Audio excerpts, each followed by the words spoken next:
सवाल है, जो 10 जून को कार्यक्रम रखा गया था, विजय दिवस मनाया जा रहा था, वहाँ पे वर्तमान मुख्यमंत्री योगी आदित्यनाथ जी, जब आप लोग हमेशा राजभर समाज के लोग कहते थे कि महाराजा बिजली पासी जो राजभर हैं, तो योगी जी वहाँ पे पासी शब्द बोल के चले गए, उसको लेकर के राजभर समाज में काफ़ी आक्रोश है, क्या कहेंगे?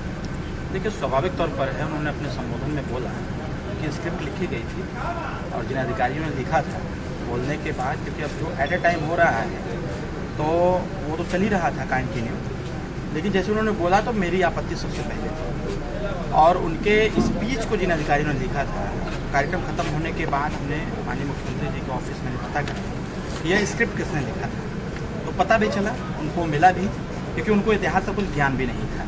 तो जब उनको यह बताया गया तो उन्होंने कहा कि अब अगली बार से इस प्रकार की स्थिति उत्पन्न नहीं होगी कि जिससे कि भरे मंच से और समाज के सामने इस प्रकार के शब्दों का प्रयोग किया। पहली चीज़। दूसरी चीज़ ये कि आपत्ति स्वाभाविक तौर पर है, सबकी भी है, हमारी भी है और समस्त जनता की भी है, होनी भी चाहिए।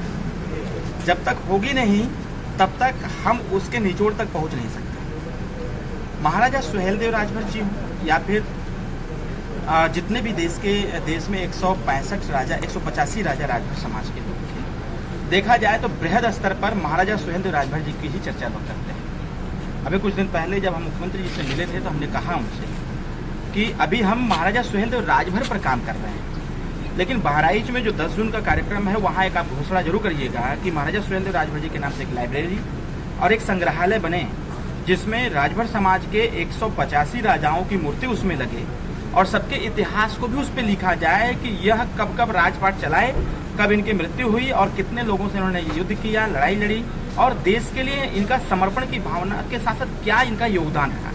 जब यह सारी चीज़ें संग्रहालय में रखी जाएंगी और लिखी जाएंगी तो आने वाली पीढ़ियों को इसकी जानकारी होगी कि हम इस देश में राजपाट चलाए, 150 साल तक शासन हमारा रहा, तो यह हमसे छीना कैसे गया।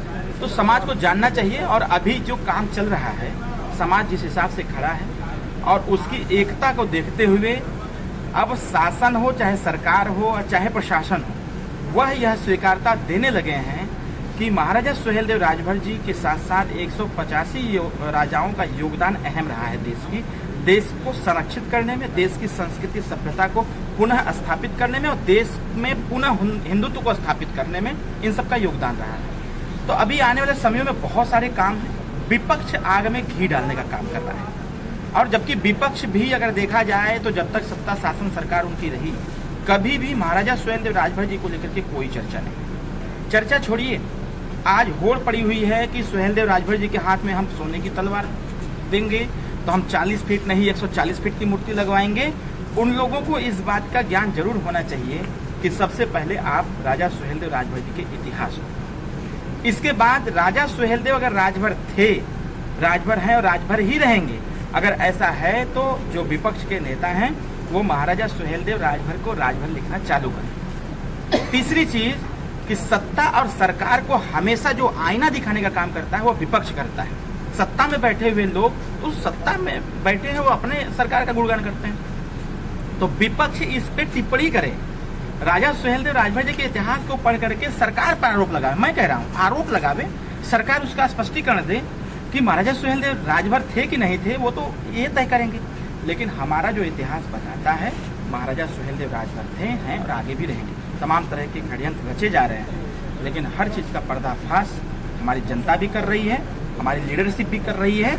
लेकिन आने वाले समयों तक हमारा, अभी मैं गृह मंत्री जी से मिलने वाला हूँ कुछ दिनों में, उनके सामने हम रखेंगे कि हमारे इतिहास को उजागर करने के लिए अगर आपने जो भी कदम चलाया है, जो भी कदम उठाया है, उसमें आप आधा अधूरा मत चलिए। जहाँ जहाँ महाराजा सुहेलदेव लिखा गया है वहाँ राजभर शब्द जोड़ा जाए और जोड़ करके समाज को एक बड़ा सम्मान देने का काम किया जाए। सर, जब भरे मंचों से योगी आदित्यनाथ जी भाषण दे रहे थे, वहीं पे आपके कार्यकर्ता समेत राजभर समाज के लोग इंतजार कर रहे थे कि योगी जी यहाँ पे राजभर शब्द बोलेंगे, यानी चक्रवर्ती सम्राट राष्ट्रवीर महाराजा सुहेलदेव राजभर बोलेंगे, लेकिन योगी जी राजभर एक बार भी नहीं बोले। 7 बार बोले महाराजा सुहेलदेव राजभर। नहीं सर, योगी जी, मैं भी था मंच पर, वीडियो है मेरे मोबाइल में, वीडियो है, अब बाकायदे उन्होंने महाराजा सुहेलदेव राजभर बोला। और देखिए, भाषण की एक दुबंदी होती है, जैसे हम लोग भी देते हैं।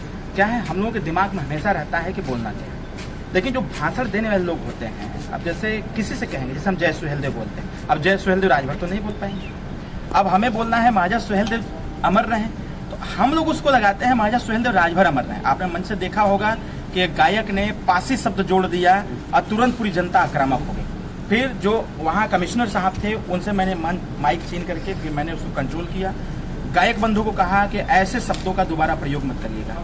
मंच से भी महाराजा सुहेलदेव राजभर अमर रहे का नारा लगा, महाराजा सुहेलदेव राजभर की चर्चा हुई। भाषण देते समय हम लोग भी देते हैं, तो हम लोग भी भाषण देते हैं, महाराजा सुहेलदेव राजभर ने ये किया था, महाराजा सुहेलदेव जी ने ये किया था, ऐसे किया था, वैसे किया था, युद्ध लड़ा, आताताई को मार गिराया, देश में पुनः हिंदुत्व को स्थापित किया, तो ऐसे बोलते हैं। लेकिन जब वह स्टेप आता है तब बोला जाता है महाराजा सुहेलदेव राजभर। और योगी जी ने उस मंच से 7 बार महाराजा सुहेलदेव राजभर बोला है। मेरे इंस्टाग्राम पर वीडियो पड़ा हुआ है, आप उसको देख भी सकते हैं। पहली चीज। दूसरी चीज ये कि 11 अप्रैल को माननीय मुख्यमंत्री जी हमारे घर पर आए हुए थे, वहां भी उन्होंने यही बात बोला है। देखिए राजनीति है। चीज ये कि 11 अप्रैल को माननीय मुख्यमंत्री जी हमारे घर पर आए हुए थे, वहां भी उन्होंने यही बात बोला है। देखिए राजनीति है और सबका सोचने का, बोलने का, करने का तरीका अलग है। उस मंच से इतनी बड़ी बात योगी जी ने बोला कि मैं धन्यवाद देता हूं माननीय ओम प्रकाश राजभर को, जिन्होंने महाराजा सुहेलदेव राजभर जी के इतिहास को जिसने विक्षुब्ध कर दिया था, ऐसे राजा को उठाने का काम किया, एक सामाजिक पहचान दी, मतलब ओम प्रकाश राजभर।